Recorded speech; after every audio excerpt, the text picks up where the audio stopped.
సర్దార్ గబ్బర్ సింగ్ తో నష్టపోయిన బయ్యర్లకి హెల్ప్ అవుతుందని కాటమరాయుడు తీస్తున్నామన్నారు.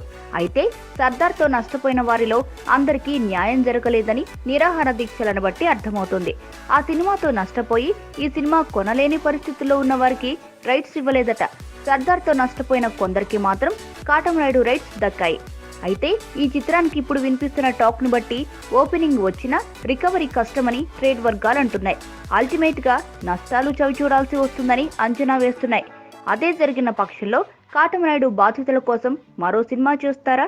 బయ్యర్లకి హెల్ప్ అవడం కోసమని ఈ చిత్రాన్ని తక్కువ బడ్జెట్ లో ప్లాన్ చేశారు. టెక్నీషియన్లలో ఎవరిని పేరున్న వాళ్ళని తీసుకోలేదు.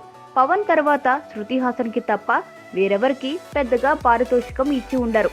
అంత తక్కువలో చుట్టేసినప్పటికీ సినిమా రైట్స్ మాత్రం భారీ స్థాయిలోనే అమ్మారు.